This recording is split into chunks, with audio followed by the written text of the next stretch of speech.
discussion amongst three friends. You are a bandwagon Swiftie. Wow. LaCroix.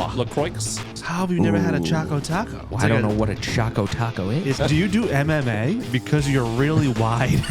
So tell me, what's in your beverage center? You don't know what the hell you're talking about. No, my eye twitch isn't bad right now. Let's talk about the process. How are we going to help you obtain the best home at the best possible price, terms, and conditions that we can. Okay. Welcome to Shootin the SHT, episode 38, brought to you by Shootin Bank. I'm Nick. I'm JT. And we got a guest in the studio, Mr. Eric Anderson. Welcome to the studio, Eric. Well, thanks for having me. Appreciate it. Absolutely. Let me give you a little proper intro here. So today's guest is a guy who knows what happens behind the walls, under the floors, and sometimes in places homeowners really don't even want to think about. Eric is the owner of Enviro Clean Restore, one of Rhode Island's most well-known restoration companies. They've been helping homeowners and businesses recover from water damage, mold, fire damage, and all kinds of property disasters since 1983. Eric bought the company from his parents about 10 years ago, has grown it to roughly 40 employees across Rhode Island and Connecticut, and somehow still finds time to coach, serve in the community, invest in real estate, play banjo, ski, mountain bike, and spend time with his wife of 25 years, their 4 kids, and a few lucky dogs. Eric, welcome to Shootin the SHT. Wow, that was quite the intro. You like Nick. that? Thank Welcome. you. Absolutely. Oh, absolutely. Absolutely. Clawhammer action. Love it. I picked up the banjo for my 39th birthday. Always wanted to play, and I said, I'm going to learn to play the banjo before I turn 40. I'm 48 for perspective. So I've been playing for a few years now. And it turned out there's a banjo that hangs in my office. That was a 1923 Princess. That was my grandfather's. And I didn't know that both of my grandfathers actually played banjo. Wow. I started playing cool. after I learned that. Oh, wow. Kind of neat. Look at That's that. awesome. Yeah. That's Must crazy. be It's in my your blood. That's cool. That's Absolutely. really cool. So the banjo, what's your favorite tune to play on the banjo? Well, I learned some old tunes, some old Yeah. clawhammer styles. 2 types of play. There's 3 Okay. finger.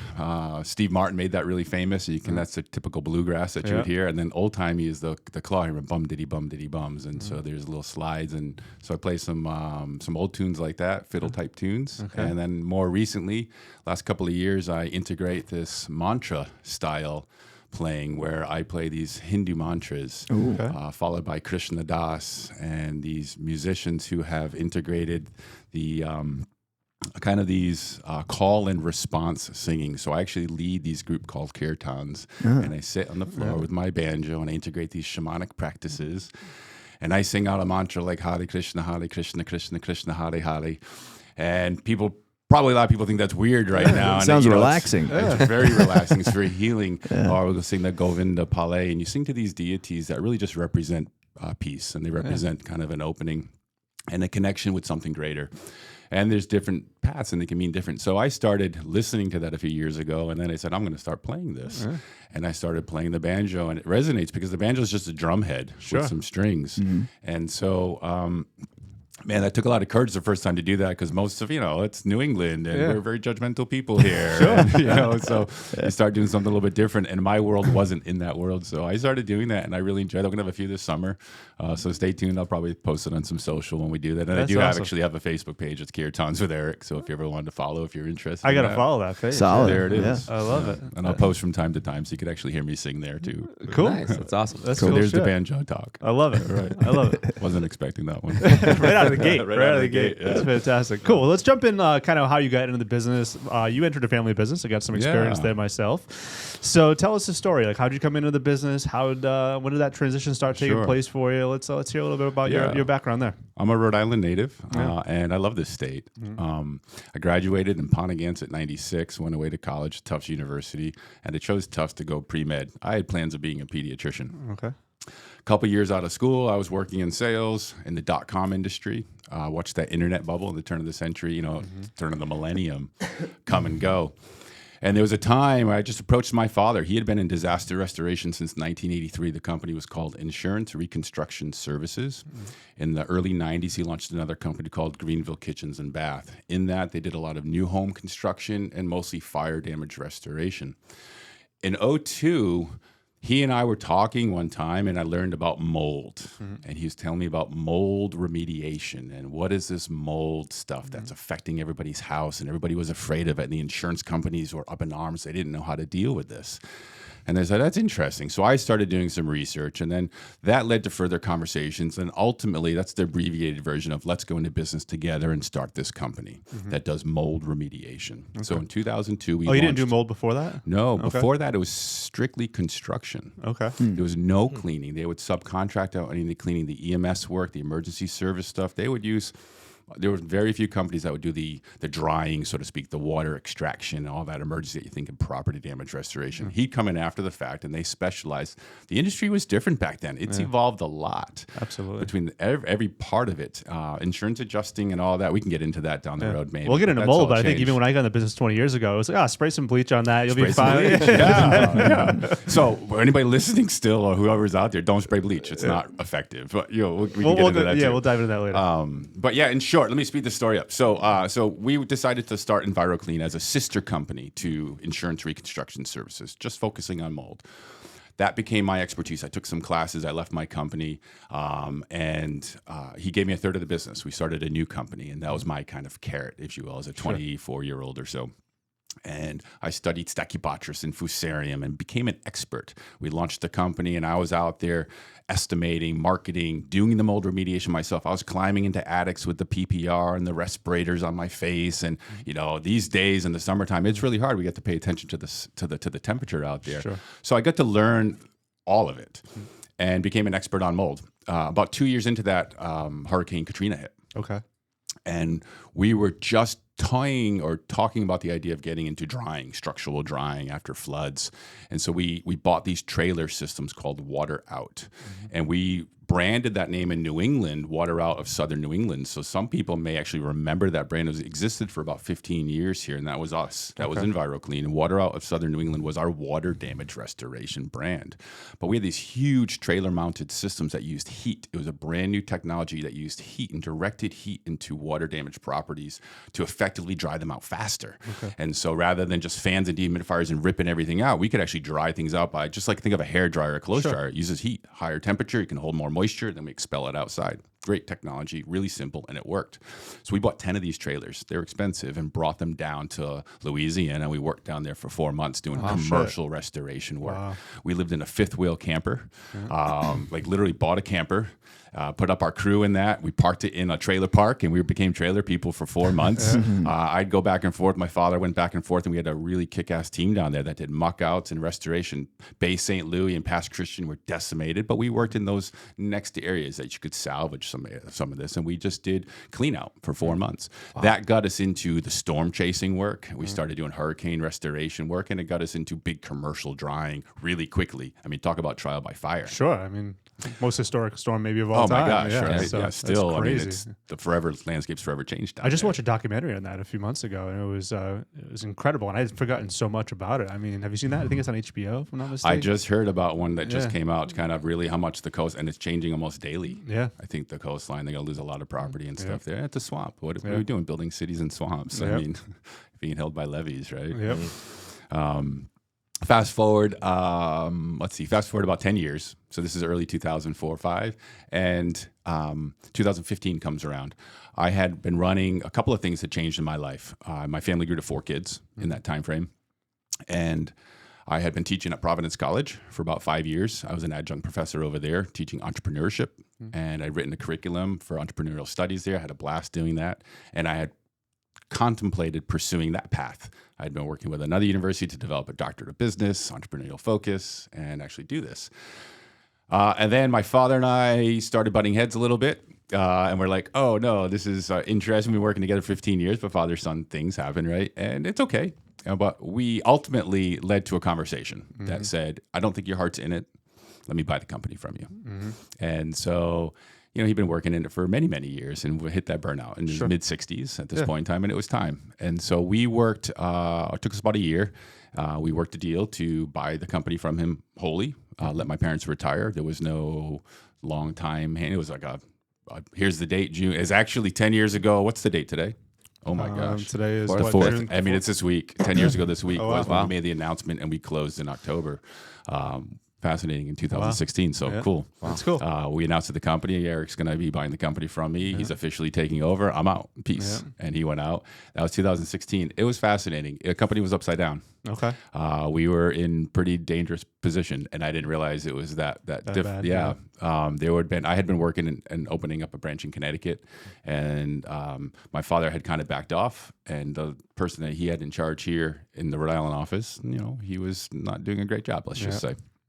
To put it nicely.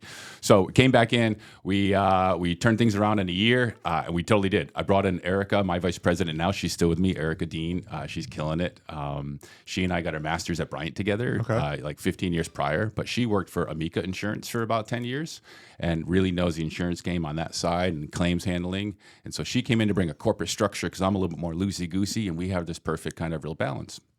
And we can get into some leadership there. But so I bring her in there, and that was 10 years ago, and we hit COVID. That kind of had the great reset, and here we are. That's awesome. We did have a great reset in restoration during COVID, and that's a whole other story to go from what kind of evolved from there. But let's go back to the butting heads and the family, and some people romanticize family businesses, and I certainly know firsthand that at times it can be challenging. What are some of the toughest parts of kind of that transition and working with family that close, and what was that like for you?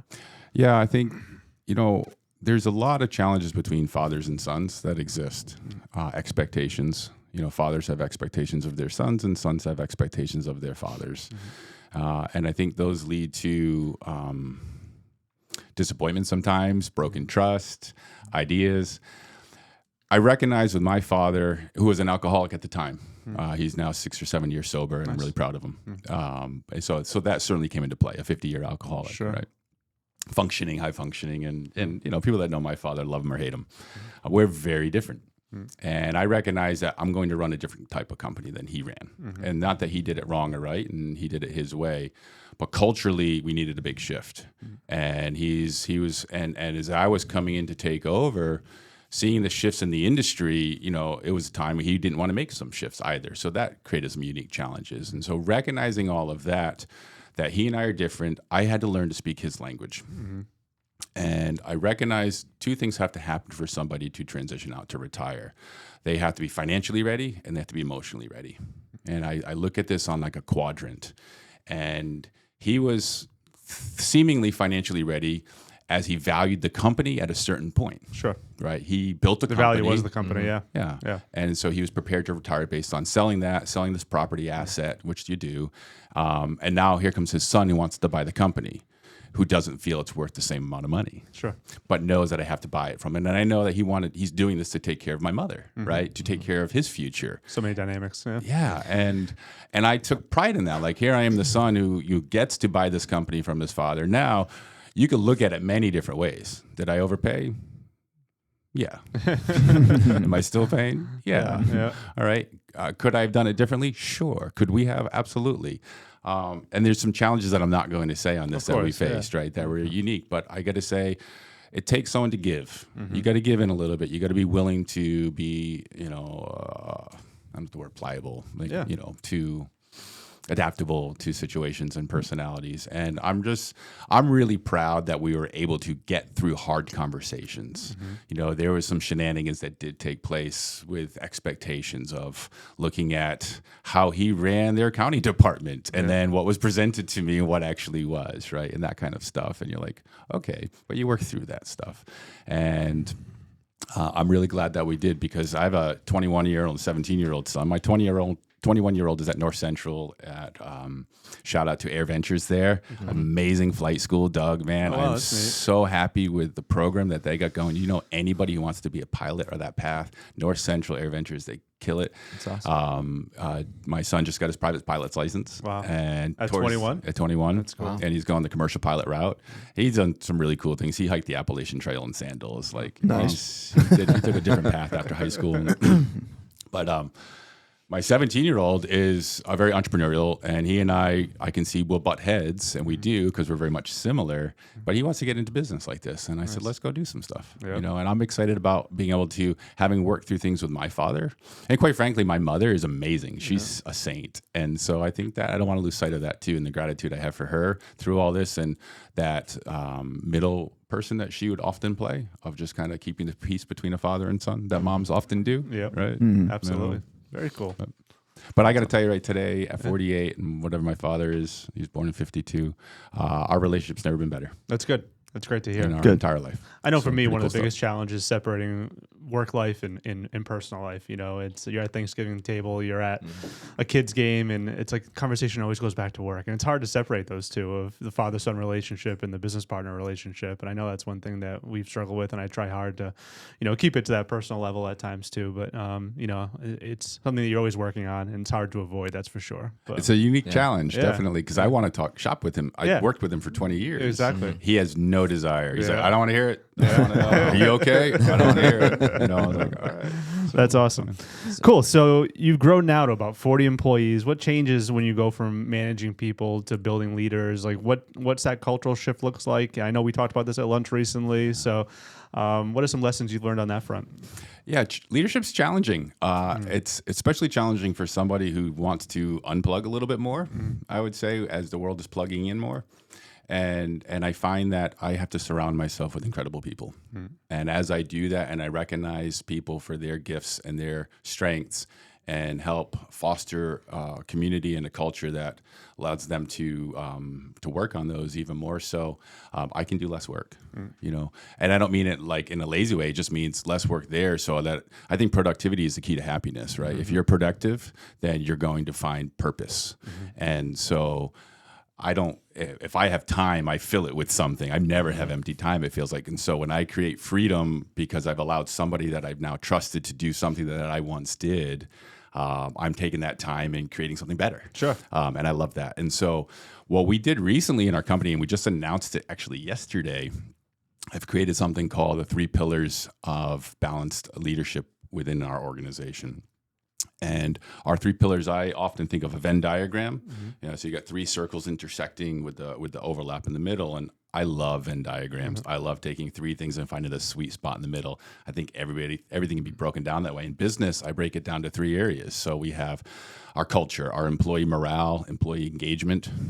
It's community involvement. It's charitable contributions, like all of that. It's the heart, so to speak, right? The harmony within our company. Then we have our customer-facing things. We have the force within our company, the customer experience, the client relationships, the outward appearance, right? The brand, and that's another whole column. And then the third one is the framework. It's the operations. It's the financial health, right? The profitability of the company, not too profitable, right? We got to find what's balanced, what's reasonable. And so that whole framework, the operational. And when those 3 pillars intersect with an aligned vision that I get to set. So this is my vision for the company, my leadership team, right? So I have 3 people that each lead those 3 columns now, and they understand my vision. I set values, or we collectively set values to manage by and to lead by, overarching with respect. And we always remember respect. And so that's at the heart. And then they each create their team. And I've given them autonomy to identify people within the organization from all parts of the organization, whether you're an entry-level technician or you're working in sales, it doesn't matter. You can be on whichever team, and they get autonomy. They get to build. They get to work on culture, company engagement. And then I meet regularly with those leaders to get the feedback, and then we meet with each other to cross-talk. And so the goal here is to really improve our communication as a company, and this face-to-face stuff. Yep. Right. Or even just direct communication. I can appreciate Slack, even though nobody in my company wants to use it, even though I do, or, Teams, or, iMessages and all that too. But man, I think voice is pretty great, and I like talking to people. So I appreciate this. This is great. That's I was great. like looking at you 3 guys and just like, this is. So how's that work? I'm curious now. You've got a lot of different companies. You've got Enviro Clean, you've got air duct cleaning, you've got Greenville Kitchen and Bath, you've got some other projects you're working on. So are those 3 pillars across all of the entities, or is that just Enviro Clean, or how's that work? Yeah, that's a great question. I'm working on that. Okay. And what I mean by that is I'm at the core, Okay. right? So I have Eric's company, so to speak. And the three pillars are going to integrate. They integrate Air Duct Cleaning of New England, which is our duct cleaning division company. It's a separate company, separate employees, separate everything, but it is in our building. Okay. And Enviro Clean Companies, which does disaster restoration, emergency service board ups, fire damage cleanup, smoke damage, mold remediation, water damage emergencies. We do residential, commercial. Outside of that, insurance reconstruction services, which was our reconstruction arm. That's part of Enviro Clean. That's an automatic roll up. Greenville Kitchen and Bath. We're doing less, quite frankly. Yeah. We do phenomenal kitchens. I have You a do. staff. I will vouch for that. Oh yeah, thank you. Of course. Eric did my kitchen Thank you. at Greenville Kitchen Nice. and Bath. And He teed came out that up for you. fantastic. Yes, that absolutely. up. So, Playing coy, but he knew what he was doing. Oh man, I totally missed that one. So I stepped right into it too. It was great. We're doing fewer kitchens now. And what I realized is kitchens are hard, right? And the importing of product and cabinetry is getting a little more challenging and stuff. And I really want to focus on helping people. Service. We're going to do kitchens. We do them. We have house fires, and we've integrated our showroom into our office space and all that. I'm just doing less marketing of it. Okay. And meaning we're going to help people when they call us, and we're really kind of shifting our focus. In phone rings, we help people, kind of a Nordstrom model in a way of just like, yeah, whatever you need. Somebody calls me for real estate. We don't do real estate here, but I know who we should call. And I just had this conversation, and I think I shared that. Thank you for the referral. Yeah, of course. And so that's. We're trying to kind of embrace a little bit more of that. And I think I'm going to tell one of my stories. I didn't make this story up. I heard it somewhere along the way, but it resonates with me. And you go for a walk in the woods. You're going for not a walk. You're going for a trek. You're off on an adventure. You got your days in, your weeks in, your months in on this thing. And then you come to this river and you're like, shit, I can't get across this thing. How am I going to get across this river? Well, my journey's over. And in this jungle, but instead you go into the woods, you're resilient. You get some branches, you tether them together, you make yourself a beautiful raft, and you cross the river. Get to the other side, like, yes, I made it. Take the raft, you throw it on your back, and you enter into the jungle again. And the question is, why the f*** are you bringing the raft into the jungle? It served its purpose. Sorry for the F-bomb on here. Yeah, That's all right. That's all good. All right. So why you do that, right? You leave the raft there. You don't need it anymore. If you need another raft, you build another raft. But we take so much of what brought us here with us continually, and we have to say we need to move on. We can't have this capacity as human beings, right, to continue to hold so much. And you just have to say, well, back to the present. And so businesses, we as humans, I use that analogy, that story a lot kind of with my life of just letting things go, even things that were positive, things that served, being appreciative and grateful, but then business too. It's like, okay, businesses need to evolve. We need to change, right? We need to adapt. And certainly even more so now, I feel like, as we're entering in these uncharted territories of large corporations, artificial intelligence and technology, and it's happening fast. So I don't know where I was saying that for, but just figured it's a good story. Love absolutely. that. That was deep. I love that one. It's a solid analogy. Yeah, absolutely. I'd love to step back a little bit and talk about when you first took the business over or purchased the business from your father. Sure. And you said you wanted to run a completely different company than what it was. So how did you approach that with changing the culture and the structure of the business? Yeah, that's a great question. Thank you. It was challenging because I had, let's say 30 employees at the time that were used to my father's way of managing everything. There were no fewer than 4 that lost their job that day. Wow. So there were people that I had to terminate and I brought them in very politely and just said, as you know, I took over today. Today is going to be your last day. You're not part of my team going forward. That was for cultural reasons. You have to do that. Yeah. And they were just the wrong people. I left a few people with, I called them legacy employees, where they're going to have legacy. They could retire at their own. They served our family and the business for long enough that they had carte blanche. The last one retired a few months ago. Oh, wow. 10 years. Ken. Yep. Kenny. He's with us. fantastic. Kenny, our carpenter. Yeah. Kenny did my kitchen. He's amazing. He's in my amazing. in-laws' kitchen twice, I think. Yeah. So To Kenny he may be the most talented carpenter out there. He's Yeah. phenomenal. And, he worked 35 years as a carpenter. It takes its toll. Let's see, where were we? So culture change. So we had some staff things. And for me, it was recognizing what is possible in business. I attended a conference once, and it really has always bothered me, office gossip in a way, not in a super bad way. It's just find it unfair and unnecessary, and I think it leads to problems. And I remember kind of getting into arguments with my father about, it doesn't have to be this way. And he'd always say, well, this is this. And I'm like, I just would disagree with him on lots of why things are the way they are. And so culturally, what I did the first day I took over is I had a company meeting, much like the one I had yesterday. It's kind of funny. In the backyard of our building there, we have a back parking lot, if you will. It's a C-shaped building, garages in the back. And so I brought everybody together, and I thanked everybody for the years of service. And I shared exactly that. I said, I don't know exactly what and how we're going to build, but here's some of the ideas that I have. And I shared some ideas. And I talked about the green grass. And my feeling was, this is a fun one. I said, the people always talk to me about the grass is greener on the other side. And sure, if you think the grass is greener on the other side, then you should go. I said, what I'd like to do is become the green grass.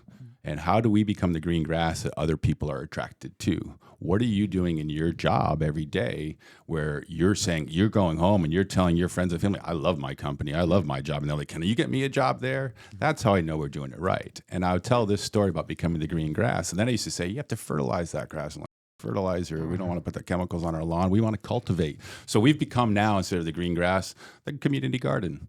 And what's your contribution to our community garden? And guess what? Everybody eats at the end, right? We all get to participate in that harvest. Everybody cultivates and nurtures our community and our company as a community. And so that was a big shift. And then I talked a lot about the purple cow. Purple cow. Yeah. Seth Godin, right? Seth Godin. Yeah. The purple cow. You familiar with that John. one then? You got a purple jacket on. You should It's know an this. oldie. Oh man, I can't believe I'm talking about the purple cow on this podcast too. But it was an important. They make fun of me all the time on this one too. And one of my carpenters once, he ordered on Amazon a big cow cut out and painted it purple. It was pretty funny.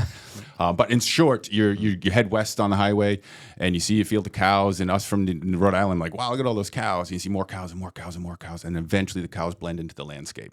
But once you hit Nebraska, if you see a purple cow on the side of the road, you're like, whoa, there's a purple cow. And so much so you'll acknowledge it. You may even pull over and take a picture of it, right? And so as I think about the purple cow, it's how do you stand out? And it's not so much, I used to say our purple cow is our people. Our purple cow is this service or this that we do a little bit better or differently.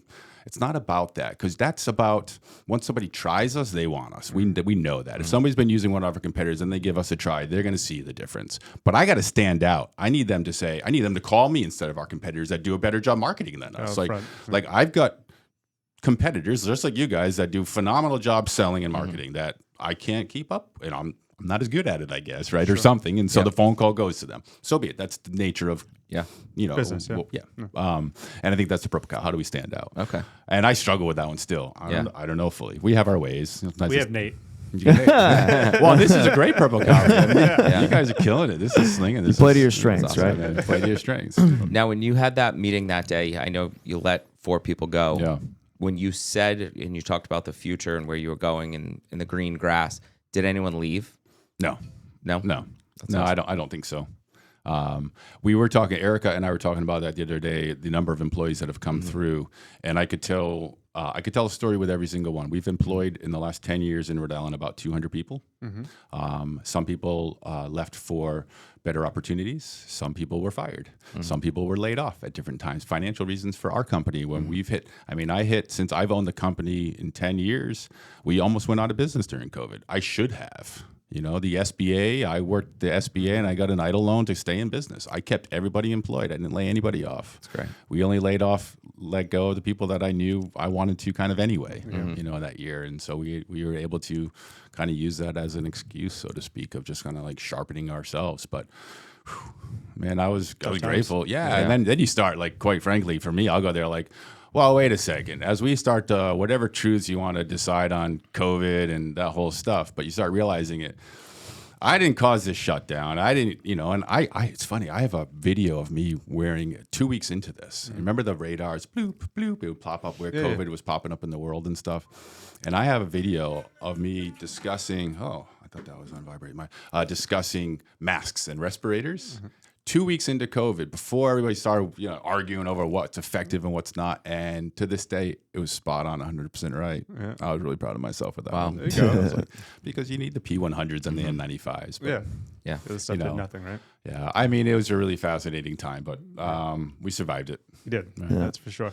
So you mentioned kind of office gossip and culture and things along those lines. How do you kind of put a kibosh on that, so to speak? So, you know, it certainly can, you know, I don't want to say terrible word, but it could be a cancer amongst the team. How do you change that environment, out of curiosity? I don't know that you can. Yeah. I think people, you have to recognize that we're humans, but it does start at the top. So I'll share this. A few months ago, I came into my office and we had going on enough, whether it's in that vein, right, of gossip and I realized, I go, this isn't coming from me. Why am I allowing this? I said, I'm not stirring any of this. I'm not starting any of this. It's where's it coming from?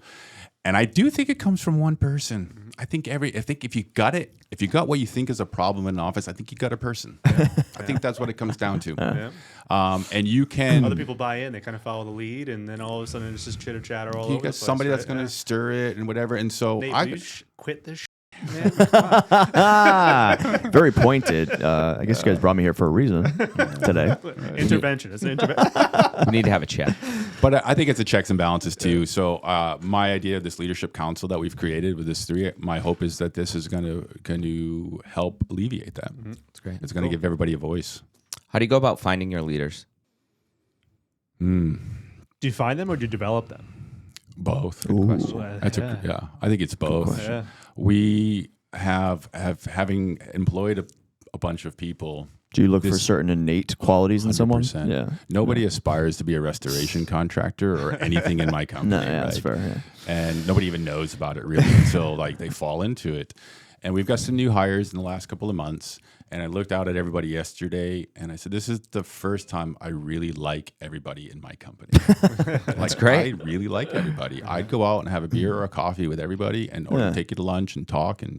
And I'm excited about that. It's funny you said that because I actually was at a conference recently or a dinner, I forgot, but I was talking to another team leader and basically his main caveat or criteria for hiring is like, would I want to go to a Yankees game and have a beer with this person? Yes. And it was, that's it. That's all it was. Well, could I get on a train and go to a Yankees game? And they were from New York, I think, and have a beer with this person and watch a baseball game.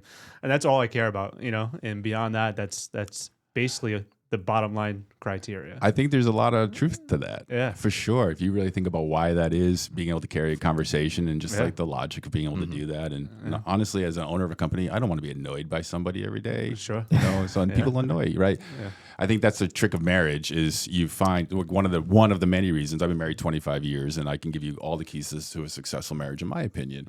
But one of the many is you got to find someone who annoys you the least. Yep. Because you're going to be a roommate, right? You're annoying to somebody else. If you've ever had a roommate that's not your spouse, roommates will eventually annoy you. Absolutely. Right? And so you got to find a partner and a spouse that's going to annoy you the least. 100% agree with that. Yeah. Absolutely. So maybe that's true for employees. Spot too. on. Cool. Yeah, I love that. Good stuff. All right, so let's jump over to kind of your mold expertise. Let's dive right into. Let's talk mold. What's fact? What's fiction? What do our listeners need to know about mold? It's something we run across fairly frequently. You know, For sure. We see it a lot in attics and basements, and you know. So what do the home buyers and sellers need to know about mold? I love talking about mold. Yeah. And Clip it. There you go. And I could talk for mold about hours. So how long we got? I used to teach the class over at Rhode Island Realtors for 3 hours. And I remember forgetting my PowerPoint once. And I talked for 3 hours. I taught the class with nothing. That's it awesome. was great. You do love mold, then. I do. They had to shut you off after 3 hours. They Didn't they? did. They totally did. And you know, the key is, I'll tell you though, the first time I taught a class on mold, I called it The Truth About Mold. And there was a room of probably 20 realtors over there. I was nervous. I was in my early 20s. But I'm a pretty good storyteller. I know that I like to tell stories. I don't know if I'm a good storyteller, but I like to tell stories. Sure. And I'm telling a story about teaching mold, telling stories. And so I remember, if you guys have ever spoken in front of people, the first couple times you can get nervous. You get the butterflies. And have you ever frozen? I've never, knock on wood, absolutely frozen. I've stumbled on myself plenty. No, I mean froze. Like when you start to see... Like fight or flight, yeah. Yeah, you get the woo-woo feeling almost or something because you're like, oh. And I remember I just lost my train of thought and I'm staring And the problem was there's somebody in the back row sleeping. Oh, Okay. yeah. And it distracted me. And I saw the guy sleeping and I lost my train of thought. And then I see these three people staring at me. I'm like, oh no. And I panicked, right?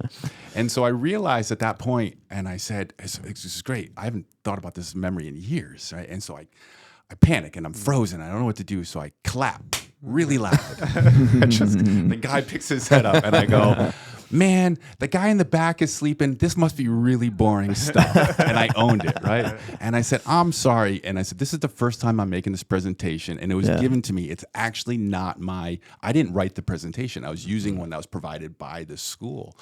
And I said, it is really boring. And I apologize to you guys. I'm actually going to go home and I'm going to rewrite this course. They don't know this yet. So I'm going to stop right now. We're about halfway through. I'm going to tell you guys some stories. And I went into mold storytelling mode. Nice. And that was the first class. And I just told them stories after stories about mold remediation. And you learn that way. And I think that's how we've learned over thousands of years through storytelling, right? 100%. So how did I get back into full circle, back into mold? Some things for real estate.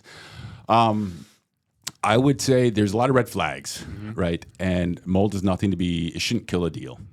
I don't know. We've maybe had one or two. I love saying we've never had a deal killed because of mold, but we've had a few now because people panic.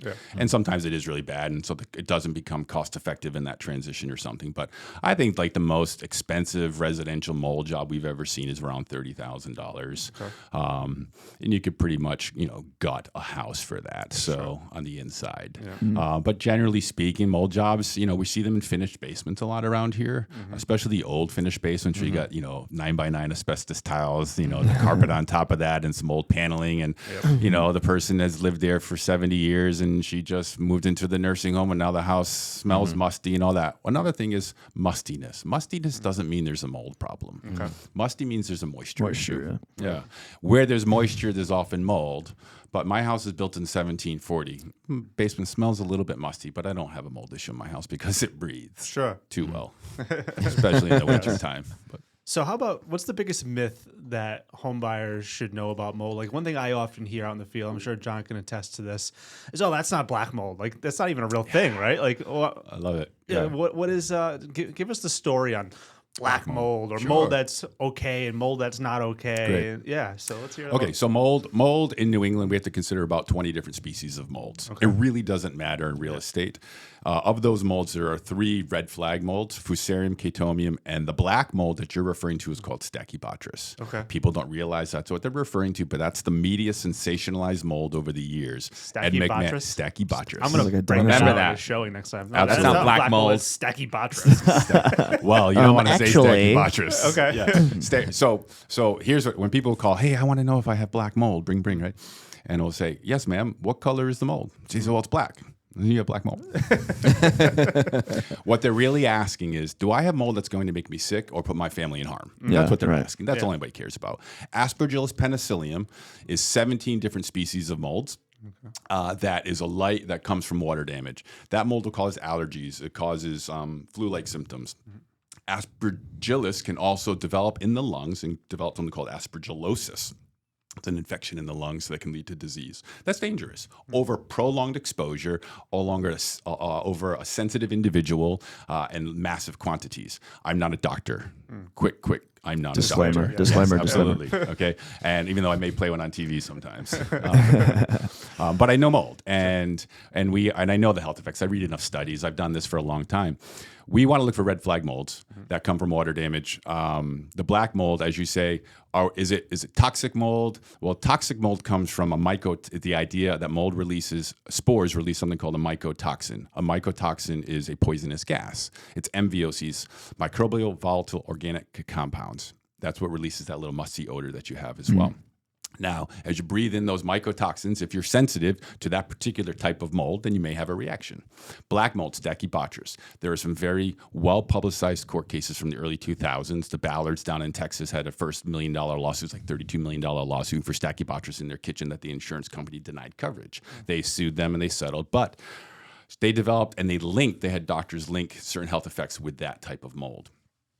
Since then, we've learned that indoor air quality is incredibly complex. Humans spend a lot of time indoors, and we also add a lot of other ingredients to ourselves, whether they're things you put on your skin or things that you consume orally, right, that can contribute to similar health effects that mold causes. Similarly, even the lighter effects, if you have mold in your basement, I think the most common would be allergenic type symptoms, right? I have mold in my house. Every time I go in there, I sneeze or I feel I got watery eyes. Well, that could be poor air quality, right? So have your ducts been cleaned? Really important. Clean your ducts in the house every 5 to 7 years. If you have dogs, maybe more frequently. If you have carpet, maybe more frequently. How do you live? How clean is the house? That can contribute too. We see mold in the flex duct a lot now, and so we actually started carrying that flex duct in our trucks so we can actually replace it because you can't clean the flex duct when it gets moldy. Okay. And I think what happens is people have their air handlers in the basement. It's taking in damp, moist air from there, bringing that upstairs, venting that through. They've never cleaned the coils on their air handler before, which is collecting all that dust with a drip pan. Well, we're just breeding mold right there and then blowing it through your house. What do you expect? Yeah. And I think people lose sight of that. And so there's simple things that they can do to kind of stay up with the cleaning. Okay, so full circle, black mold. Black mold is just a color. The color is a symptom of the age of the mold and the type of the mold. Okay. But when someone says black mold, they really want to know, do I have dangerous mold? There are certain molds that are dangerous, certain molds that are common. We test to find out the, quote, dangerous molds. But again, the danger is only the result of the severity of the infestation, the person's health, all these other variables. And that's why we don't have threshold limits. Okay. That's why we compare, when we test, we compare the inside to the outside. We just want to make sure it's kind of balanced. It's pretty close.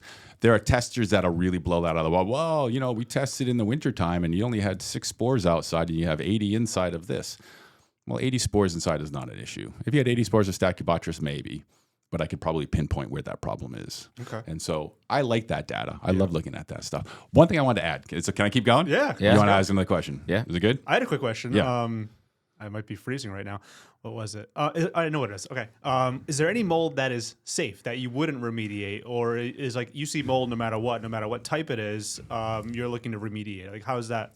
Yeah, we in indoors. Yeah. Great question. Actually, and this is going to lead into what I want to talk about. Okay. Indoors on a property, all mold we need to remediate. Okay. It doesn't necessarily mean professional remediation. Okay. It just means it should be removed.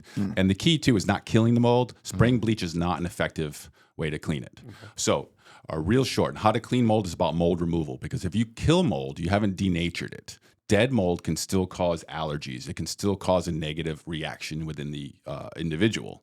Living mold will culture and can grow. That's how you develop aspergillosis. You need culturable mold. But we're concerned living and dead mold. And I don't know your symptoms. You may be allergic to cladosporium when nobody else is. And so if I see mold, we're going to clean it up. But if you have a little bit on the windowsills, in your bathroom ceiling, on your tile grout, you don't need me, right? That's do-it-yourself stuff. And you can use white vinegar and thyme oil to clean that, a little detergent. There's really do-it-yourself home remedy stuff. Or hypochlorite. You're really afraid of it and you want to do it, pool shock works. Pool shock. Interesting. That's simple. Just be careful. It'll burn your skin. It'll burn your eyes. Sure. But it's wicked effective. Okay. And that's the Rhode Island. Like just hitting it with kills, is that it? Don't paint over it. Okay. Clean it first. Okay. So bathroom ceiling? Yep. Yeah, man, if you wanted to open the windows unofficially and you did a hypochlorite, which is pool shock, and wiped it with that, that's going to do a really effective job destroying, right? Okay. It's more potent than a bleach type thing. Interesting. And that breaks the spore apart. So spore is kind of like a microscopic dandelion. I mean, rather a mold. It's got the mycelium, the hyphae, and the spores. The mycelium would be like the roots. Then you get the stem in the body, and then you have the spores, which are like those seeds. And so like a dandelion, you know, when they're yellow, and then they turn to a little white, and the little seeds go everywhere. Mold spores work the exact same way. They're asexual. One mold spore can create a whole flower, another whole mold that releases thousands of mold spores. Okay. You know, so it grows pretty quickly like that too. Imagine. It's pretty exponentially. So, cleaning it up in the house, so to speak, right? Mold's been around. Mold remediation. These rules for cleaning have been around for over 3,000 years. Did you know this? I did not. Yeah. Fascinating. It's like they're not made up by any governmental body or modern day scientist on how to abate mold. You know who taught us how to abate mold? Who's that? God. Okay. True story. In the Bible, it is written in Leviticus, which is the Old Testament, right? It is written in Leviticus, which is the old laws, 14, verses 33 through 55. The Lord said to Moses and Aaron, when you enter the land of Canaan, which I'm giving to you as your possession, I am going to put a spreading of mold in a house in that land. you must go and tell the priest, I've seen something that looks like mold in my house. The priest is to go in and examine the mold, and if it has reddish or greenish depressions that appear to be deeper than the surface on which it grows, it is a destructive mold. It must be torn out. Wow. It must be torn out with the stones, the timber, and the plaster, and then close up the house for 7 days. The priest then comes back after 7 days to re-examine. And if the mold has spread in the house must be torn down. If the mold has not spread, the house can be saved.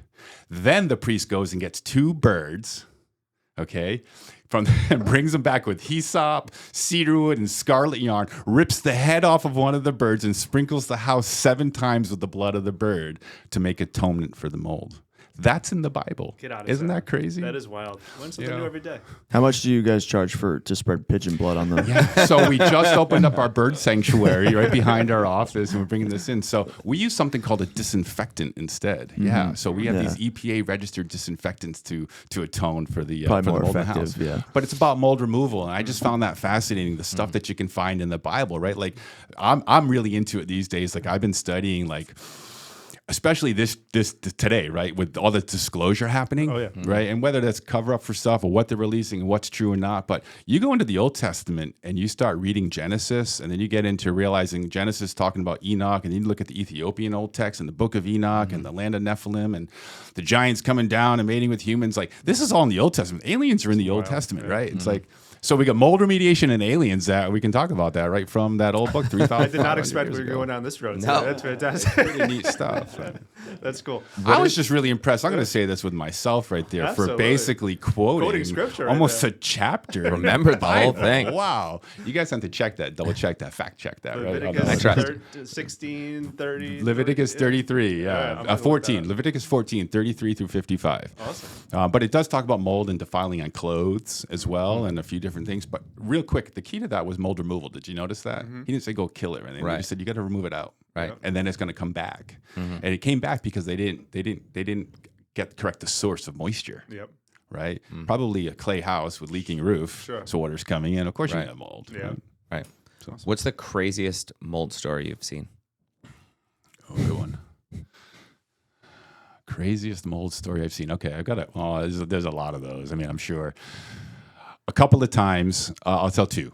One of them, I see if I can find you guys a picture for this. On the occasion, I'll go on a mold inspection and I'll send my office a text with the address, a picture of the house on the outside, and said, if I'm not back in 20 minutes, please send someone to this address. I've had showings like that. You've been in some showings like that. Been down in some crawl spaces and basements. Like, I don't know. So I've gone down and I've done the about face where I've just left. You know, it's like I need to come back with a full suit and respirator if I'm going to do this. But I think my favorite job happened out in Carver, Massachusetts.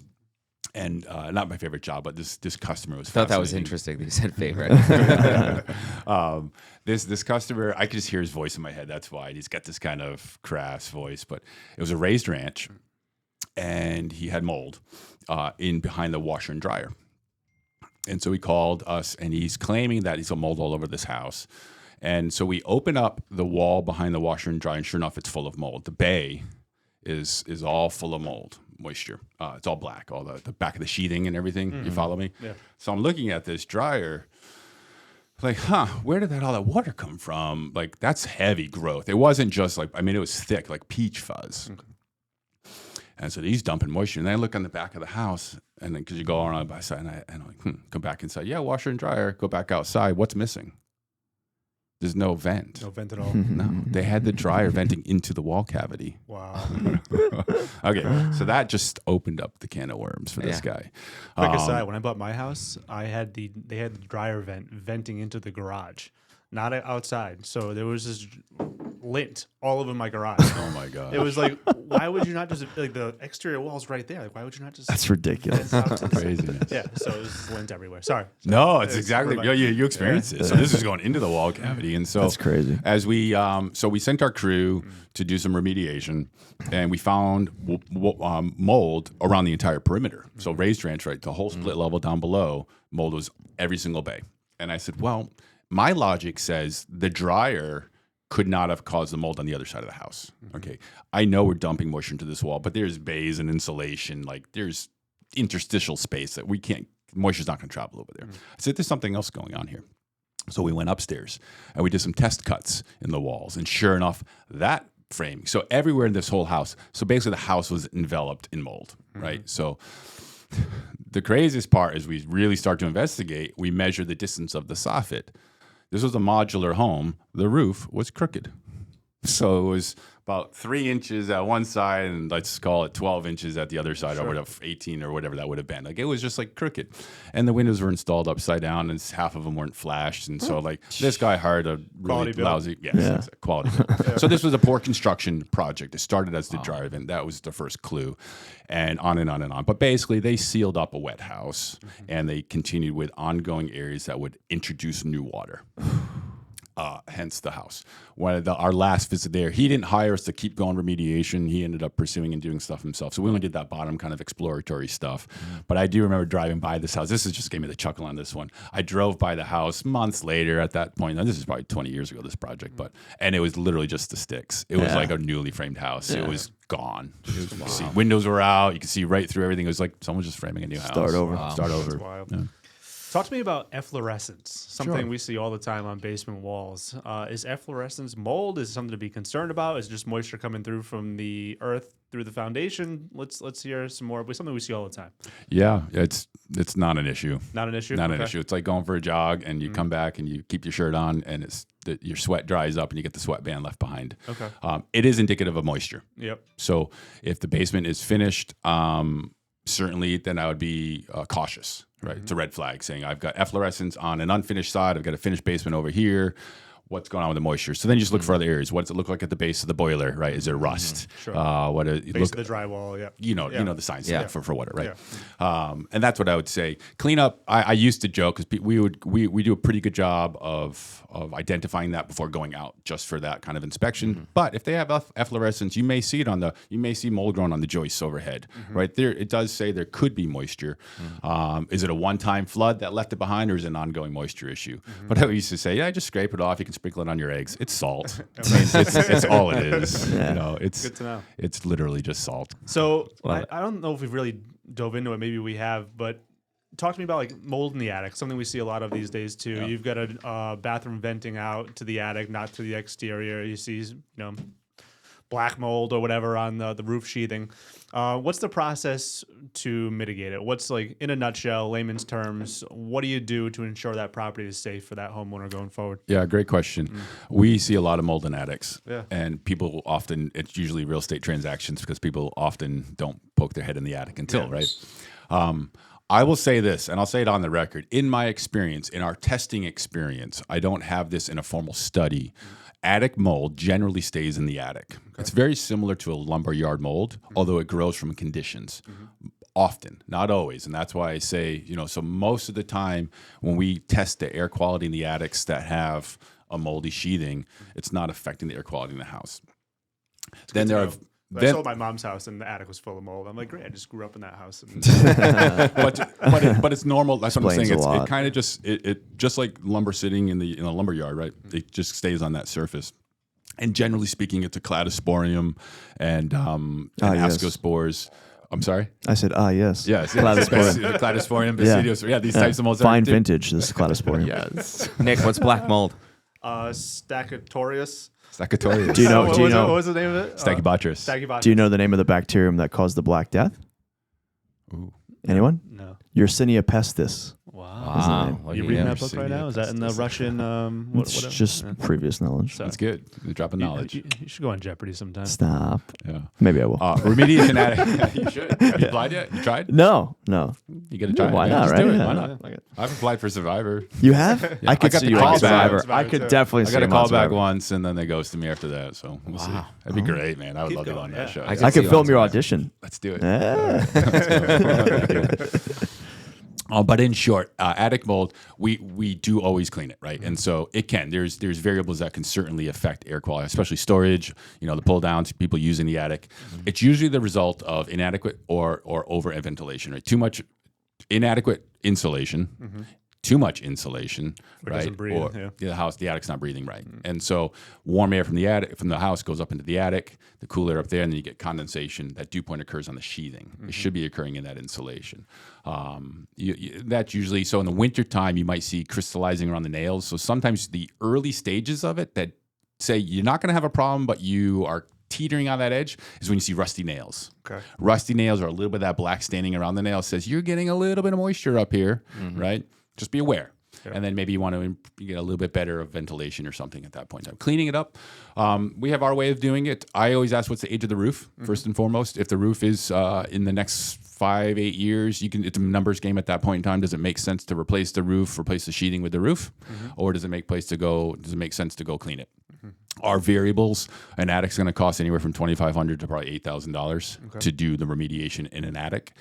And I know that's a pretty broad range, but there are different options included in that. Like an $8,000 attic job is going to include warranties, 10-year warranties, encapsulants, sealants, and all that, which aren't necessary, but they're kind of feel-good things. Sure. Yeah. The necessary is the disinfectant that we use, right? And we can verify that's been cleaned. And then really it's improving your ventilation or correcting that source. So it doesn't happen again. Yeah, and I think that's where we stand out from a lot of our competitions. We're not just a phone call. We want to make a holistic solution for you and your home. Like, we get that. And so we want to take pride in helping you fix the problem, not just address the symptom, right? Yeah, Let's absolutely. help address the source. Sure. Yeah. A lot of times it's as simple as just that bathroom vent, just venting to the exterior. It's not that Absolutely. big. Yeah, for sure. Do you see more problems in newer homes since they're sealed more tightly?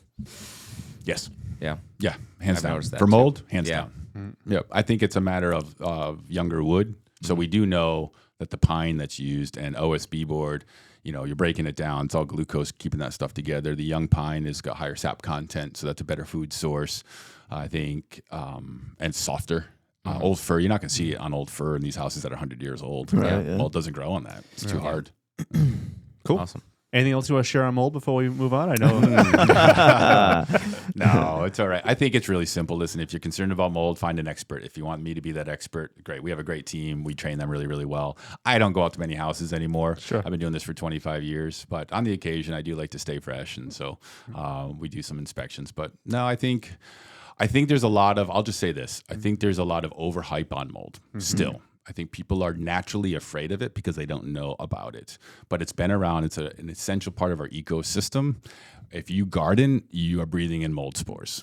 Okay. If you work outdoors, you're breathing it in and day out. And so I think just taking a logical approach to it, but also your own health and you got to address it. You're doing it because of your health. So what can I do to improve my air quality overall in my home? I'm spending a lot of time indoors. Open the windows. Yep. What's the difference between like mold and fungus? Are they the same? Are they similar? Yeah, man. Okay, because I was thinking of like the cordyceps fungus, which have you ever What seen kind of that? fungus are you talking about? So over there? cordyceps is it sprouts from it's a fungus obviously from mushrooms, and it attaches to the base of an ant or another type of insect skull, and it burrows into it and then hatches and basically controls the insect to basically get it up to a high enough vantage point to get sunlight and sprout more and then spread the fungus. So it's almost like a zombie fungus. So it's able to Sounds like a hijack. Stranger What? Things episode. Yeah, it's Yeah. able to hijack their very like simplistic like neurological system Yeah. and get them to a point where there's sunlight, and then they sprout and the insect dies. But it's was it's really a type cool. of Get fungus. this from? I just watch a lot of and read a lot of stuff. You reminded me of there's the one called, it's like serapulin or serapillin or something. And it's Yeah. one of the mold jobs that we had in one of the old mills here. The Brady mills and all the apartment buildings now that they're doing. Right. So this was mold coming up in somebody's first floor apartment.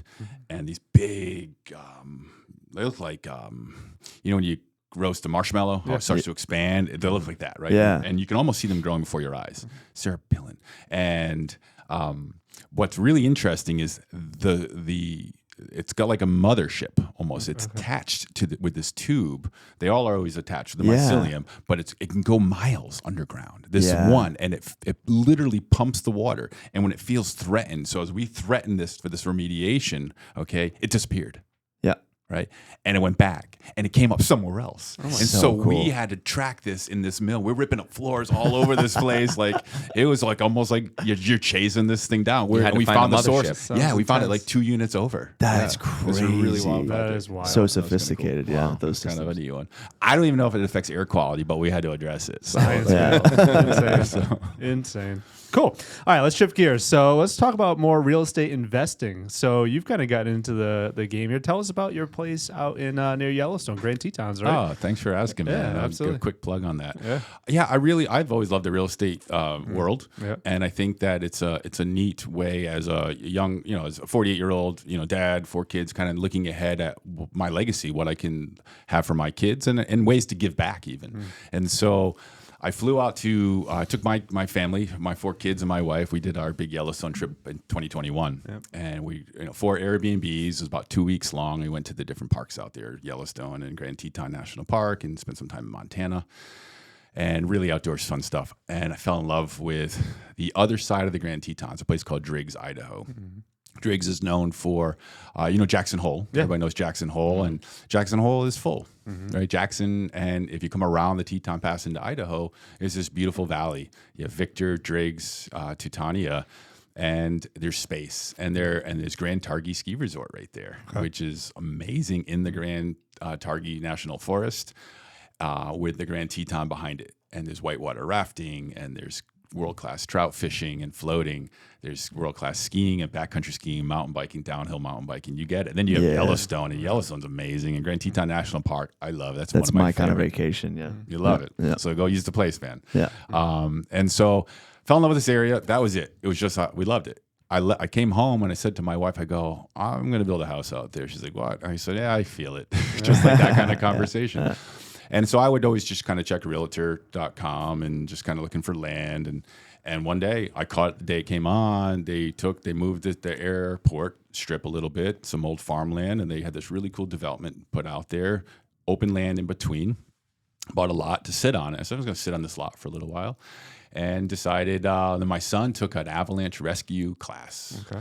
I didn't know where it was when he signed up for it per se, and it was avalanche backcountry skiing rescue, and so it was in Driggs. It was a couple miles from the land. I said, I'm a science guy. I'm into omens and stuff. That's good enough for me. So flew out with him. I met some builders. I met the builder, Tom. I've met the guy that I wanted to work with, and I felt the trust were there. Felt and it was, right. yeah, it did. It was a really interesting year, though. So I built this house. So we worked a deal, a cost-plus deal. And I built this beautiful vacation home, working equity, right? And so I bought my house 20 years ago, and I had equity in it. And so this is what I did. I used the equity in my home to then go build this house, some cash, that equity, right? And now that house is going to produce more than enough income to pay back my loan and then start providing, right? So in 3 or 4 years' time, it's paid for itself, and now I have this asset producing income. That asset not only is a place for my family to go vacation or friends and family to go see that I love, that has all this to do connecting with the outside too, but I can give back through this too, right? So I'm partnering up with a couple of the different organizations there that work with wolf rehabilitation. Oh, cool. Ecosystems there with rivers, and then the local indigenous people and the communities there, the Shoshone people and stuff. So we're going to use this house as a way to, anybody who stays there is going to be contributing to giving back to that land too. That's That's awesome. awesome. And I'm really Solid. excited about that. It's fantastic. a cool house, and it's got like a big 600 square foot deck, 14 feet off the ground, that overlooks Grand Targhee. That's Grand awesome. Tetons. Wow. It's a really cool spot. We made a really open floor plan, so it's welcome. We've got a hot tub with the same view, and it welcomes families to come and just like hang out. Kitchen, living room, dining, and deck are all right there, way up high with that view, so you can just go there and hang out. That's awesome. Sweet. That's Yeah, really cool. Love it. So short-term rentals, obviously Idaho's open to them. Using Airbnb, like how's the process been for maintaining good? We rates just and whatnot? started, so it was really fascinating. I just got my CO a couple months ago, Okay. a month and a half ago. That was nerve-wracking. I built this house with never stepping foot on this land. Wow. I used people out there, like not used them, but my realtor, Right. she went there and FaceTimed me, and we said that's the spot. And then I positioned it, and I could, because I'd been out there, I wanted to capture the view. But my builder, I was nervous when I flew out there. The house was done, and I'm meeting my builder. For all I knew, he built the house on somebody else's land, and I paid for it. It's like, I was a lot of trust, but it was beautiful. He nailed it. It's up on Airbnb and VRBO and all those. We hired a property manager, so I'm just letting a third party handle it. Nice. They're called Base Camp Stays, and it's a husband and wife. And they moved from Oregon over there 5 years ago to start this business, and they're going to manage 25 short-term rentals. That's their model. Okay. And just in that area, and they do a really phenomenal job. I'm excited to work with them, and so excited that we're looking at our next opportunity in Driggs to do another same one. area? Yeah, Nice. I can see it. The restaurants are off the charts. They're so good. Yeah. They're doing a controlled growth with the ski resort. Ski resort's adding 800 acres. They just got approval for that. Another, it's going to be one of the 5 biggest ski resorts in the country. Oh, wow. And we're right at the entrance right there. So That's great. So cool. It's a cool spot. We're really excited about Nice. it. And I kind of want to get into the short-term game. I don't think I'm a really good manager of property, though. So it's going to be interesting to see how I do. Yeah. What's the biggest lesson you've learned so far about getting into the short-term rental opportunities? I really want that question in 6 months. Okay. There's a lot of trust, right? It helped me kind of rebuild some trust in people. Okay. I had some trust broken in the last couple of years, some, personal kind of, I don't want to say they're betrayals, but in that sense that require like moving on and letting go. And so I think it required me to trust some people out there. And I'm going to have to learn to let go. I'm going to have to trust people to do their jobs. My hope is, my lesson learned is how to push this forward to do another and another and another and another, right? Use one to buy the next, to buy the next. I believe that because I have cash positive in the equity now, that we can do this. And I can see that real estate game of doing that. Yeah. So my hope is I learned that lesson. That's cool. That's awesome. That's exciting. So would you rather be hiking in, I'm not sure if they're in Idaho, but maybe they are, anywhere. You're in the forest, you're hiking in Wyoming. Yeah, you turn a corner and there's a giant grizzly bear staring you down, snarling in your face. That's the first option. All right. A second option is beautiful Cape Cod. No. Make this comparable. It is comparable. Your beautiful Cape Cod summer day, you're out for a swim, and all of a sudden a massive white shark swims up on you. Which one do you choose and why? There's a bear, no doubt. The bear? Yeah. Yeah. Okay. Yeah. No doubt. I'm a shark guy. I'm alone on the island. We're bear guys as well. Yeah. A bear is a mammal, so I feel like there may be an opportunity for me to have this, quick, respect relationship. Yeah. Okay. That's the first time I've heard that. I like that answer. I like it. But, Hey man, come Stare with some it down. slack. Yeah, I do love bear spirit. So it's funny you say that, and I could talk about that world. But no, I think there's a kindred spirit that I would. So that's for me personally. Yeah. Maybe we could reach some understanding here. So I would add to that. Would you rather go fight up against a lion or an alligator too? A Nile croc. I always add in this. The sharks have always terrified me. And Yeah, I'll tell me you, too. Yeah. when I did triathlons and I used to do the Firm Man, which is the one that's the swim was 1.5 miles, 1.2 miles on Narragansett Beach. yeah. And I remember training for that in the ocean for that because you're swimming a mile with waves just lapping on your left side of your face, and it takes its toll. And I just remember panicking. I'm off the coast of Bonnet Shores, not far, and I'm just start thinking about sharks. And I'm like, there could be a shark here. And I had that pit and that fear came in, and I beelined it right for the shore. And I was like, man, we've all seen Jaws, And so I think there's an hesitance. But I've thought about it. You ever run into a shark in the water? What you do? Like, all right, I'm timing up. Boom! Maybe you can throw the punch. Yeah, I don't know, man. Just eat me. Underwater? No shot. I'm done. no. No shot. No. I Yeah. don't know. All right. Just go. All right. Next Smart one. answer. Would you rather Fantastic spend? answer. Would you rather spend 24 hours trapped in a flooded basement or 24 hours trapped in an attic full of raccoons? Oh, jeez. How deep is the water? Let's just say 3 feet. How angry are the raccoons? I'm taking the basement. Flooded from basement? Yeah. Man, those scratches feel like they would hurt. 100%. I want to I'm get going rabies. basement every I'm day. flooded basement Yeah, too. basement. Yeah. All right. Would you rather own a short-term rental that stays booked 365 days a year, but calls you every night at 2 a.m., or No. a completely passive rental that only breaks even? Yeah, sure. 100%. All right. Would you rather fight one horse-sized squirrel or 100 squirrel-sized horses? A horse-sized squirrel is terrifying. That's really scary. If you read my text to my friend Claudia this morning, it was all about squirrels. Yeah. I swear. And squirrels are the most agile and resilient. A squirrel can jump from a 100-foot tree and land on the ground and take Yeah, off. gone. Yeah. I mean, can you imagine what a horse-sized No. squirrel could do? So I'll take the 100 little mini horses I'll and take see the what mini happens. horses. All day. too. 100%. I mean, Yeah. kick the crap out of them, right? Yeah. So chuckle, not a lot of debate on those hypothetical questions. All right, now we're going to close with a lightning round. Quick answers, quick Okay. question, quick answer. 10 questions, and we're on our way. Fascinating. All right, John, lead us off. Best business book you've ever read. How to Win Friends and Influence People. Nice. Most underrated leadership skill. Delegation. One John, thing. did you hear that? Did you hear that, John? Just quick follow. Got it. Sorry. One thing every homeowner should do this weekend. Check your air handlers, your duct registers, and see if they're clean. I need to get my air Definitely ducts need to clean. do that. Yeah, I do too. Mine do too. We all do, yeah. Biggest misconception about mold. That you can spray bleach on it. Best advice you've ever received. Trust yourself. Rhode Island's most underrated town. Underrated town. Man, Rhode Island's got so many great towns. Oh, man. I got to say Westerly right now. Nice. If you weren't running ECR tomorrow, what would you do?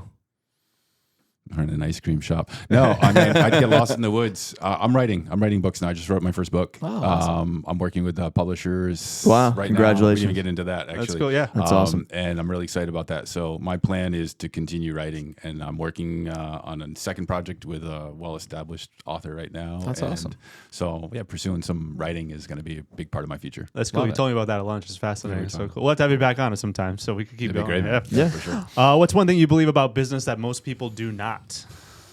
What do I believe about business? Oh, okay. So I don't believe business has to be. I'm not going to go there. Business doesn't have to be have the bad rap that it has, right? I think we, as a society, as a capitalistic and consumer society right now, can take business and kind of back it up a little bit and say, no, business can be used for a lot of good stuff and not just, and we're teetering on that right now. And I think that's kind of what I kind of wanted to talk about a little bit too, so we can close with this. This is idea of like, we're in business as a business owner, as a small business owner, and you can recognize that we have a real opportunity here to integrate work and life and not separate work and life and say, no, we can do things a little bit differently here. And so I think the big thing about business is it doesn't have to be the way it always was. We can reinvent it. Yeah, I love it. I know when we had lunch the other day, you wanted to start like interviewing local business owners and Yeah. leaders and spotlighting them and doing more to work together to bring more good to each other's businesses and the community, most importantly. So important love right it. now. Yeah, I mean, we all know that those stats, I don't know exactly what they are, but they say the importance of local business versus like a corporate business.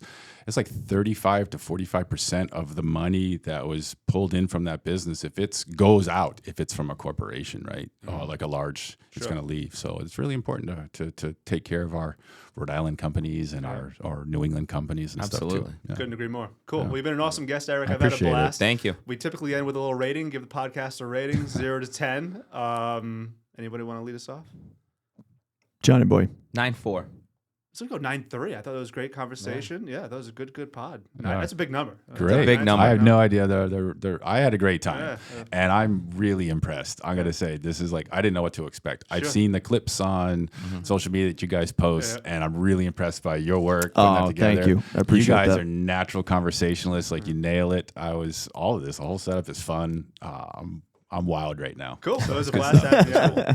Thank you so much. I'll give it a 9.5. I had a great time. Love Yeah, it. really Appreciate good that. conversation. I feel like I'm for being low. I thought You should. 9. You should. yeah. You are now. I agree. All right, Nate, bring us home. All right, y'all. Thank you so much for watching and listening. Please like, share, and subscribe. We are on YouTube, Apple Podcasts, and Spotify. Y'all have a great day. Over and out. Thanks for having me on, Nick, John, and Nate.